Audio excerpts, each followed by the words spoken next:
নম্বর আয়াতে সময়ের কসম। সময় বড় এক দামি সম্পদের নাম। আল্লাহ পাক বলেন সময়ের কসম আমি আল্লাহ প্রথম আয়াতের মধ্যে খেলাম। মুফাসসিরিনে কেরামগণ জানায়া দেয় দুনিয়াতে এত দামি দামি প্লেস থাকার পরে আল্লাহ কেন সময়ের কসমটা খাইলেন?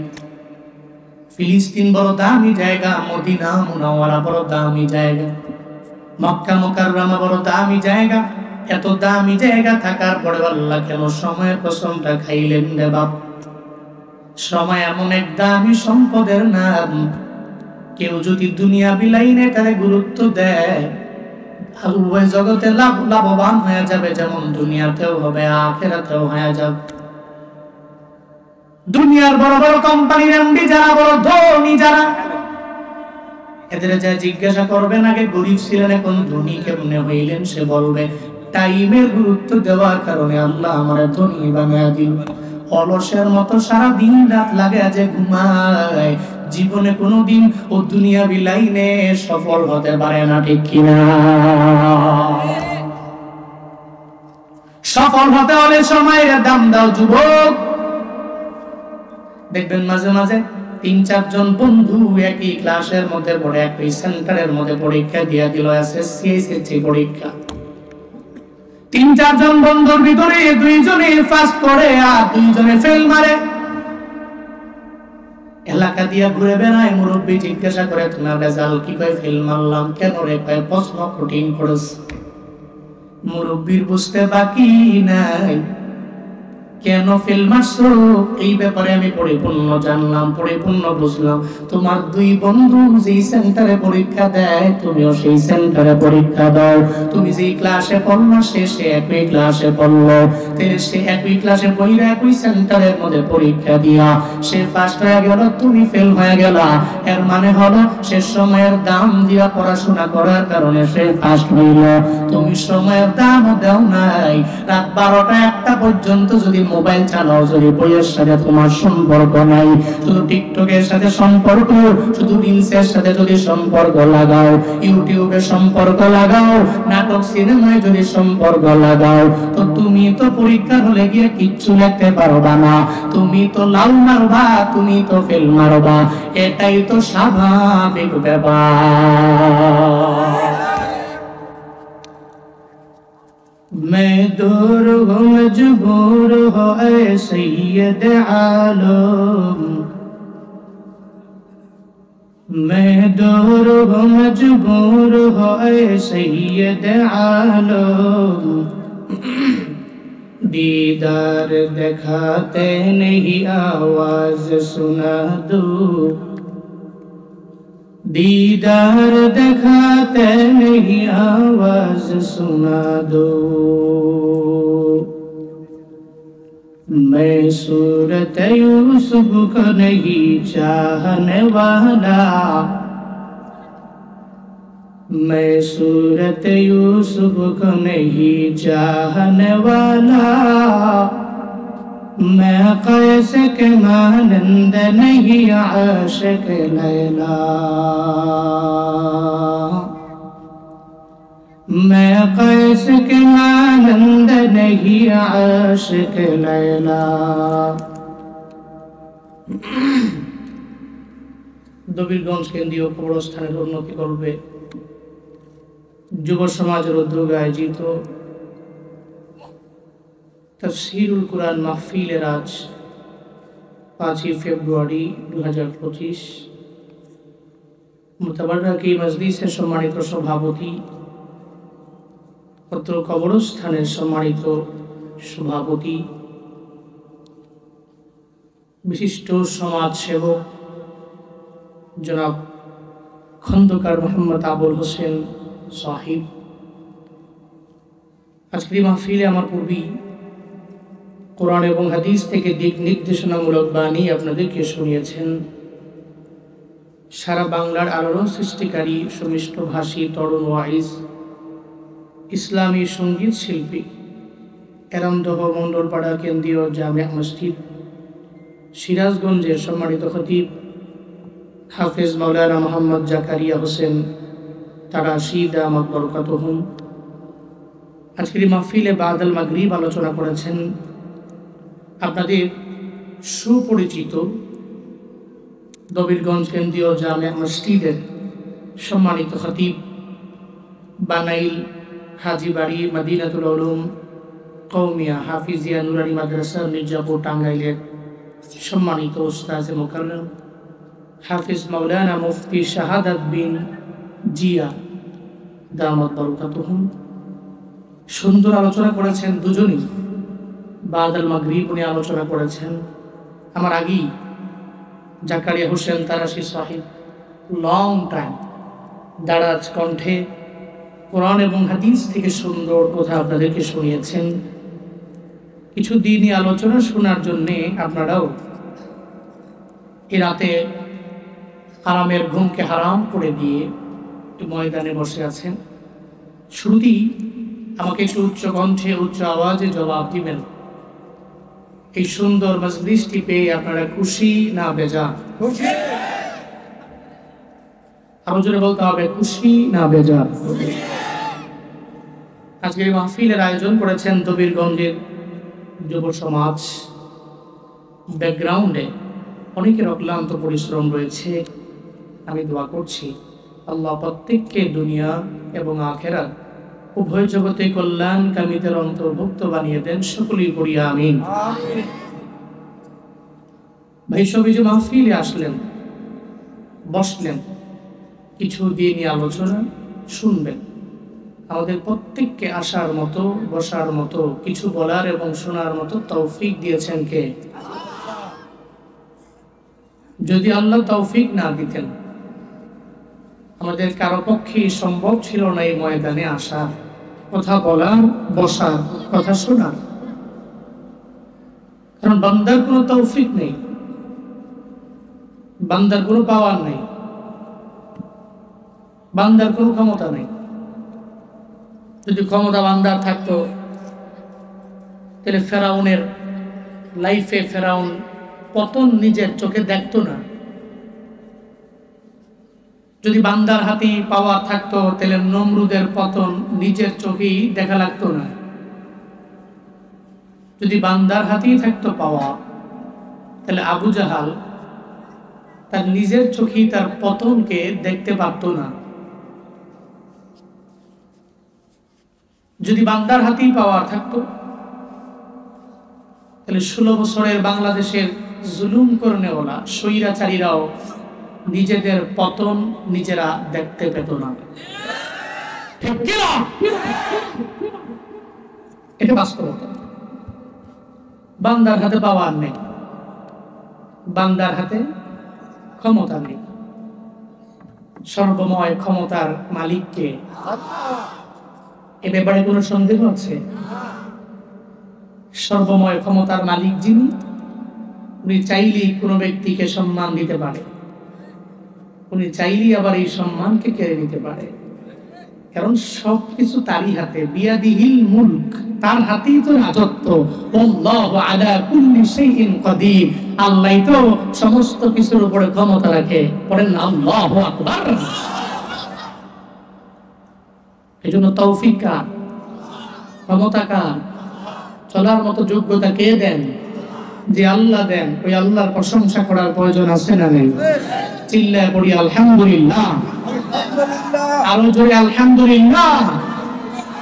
আমার সাথে পড়ো, রব্বানা লাকাল হামদ হামদান কাসীরান তাইয়িবান মুবারাকান ফি ইয়া রাব্বি লাকাল হামদু কামা ইয়ানবাগি লিজালালি ওয়াজহিকা ওয়া আযীমি সুলতানিকা লাকাল হামদু বিল কুরআন লাকাল হামদু বিল ইসলাম লাকাল হামদু বিল ঈমান। প্রশংসা করলাম কার? রবের প্রশংসায় লাভ না লস? আমি যদি আল্লাহর হয়ে যাই তো আল্লাহ তো আমার হয়ে যাবে। ফাজকুরুনি আযকুরকুম, এই ব্যাপারে এনশিওর কে করেছেন? তুমি আমাকে স্মরণ করো, আমি তোমাকে স্মরণ করব। কি সুন্দর। তুমি যদি বলো আই লাভ ইউ, আমি রিপ্লাই দিব আই লাভ ইউ টু। সুবহানাল্লাহ পড়বেন না? তুমি আমাকে বলো আমি তোমারে ভালোবাসি, আমিও বলবো আমিও তোমাকে ভালোবাসি। আল্লাহরে কোন যে আমি আপনারা স্মরণ করলাম, আল্লাহ কয় যে বান্দা তোরে আমি স্মরণ করলাম। একবার দুবার নয়, তিনবার পাঁচবার নয়। বান্দা যখন আল্লাহকে স্মরণ করে আল্লাহকে ডাক দেয় একবার, আল্লাহ কয় ৭০ বার আমি তোর ডাকে জবাব দিই। ওই রবের গুণ কীর্তন করলে লাভ আছে দুনিয়াতে, লাভ আছে আখিরাতে। আর আমাদের তো উভয় জগৎ লাগবে। ওই জগৎ দুনিয়া লাগবে, আখিরাতও লাগবে। শিক্ষা দিয়েছেন আল্লাহ। কে দিয়েছেন? ফামিনান নাসি মান ইয়াকুলু রাব্বানা আতিনা ফিদ দুনিয়া ওয়া মা লাহু ফিল আখিরাতি মিন খালাক ওয়া মিনহুম মান ইয়াকুলু রাব্বানা আতিনা ফিদ দুনিয়া হাসানা ওয়া ফিল আখিরাতি হাসানাতাও ওয়া কিনা আযাবান নার।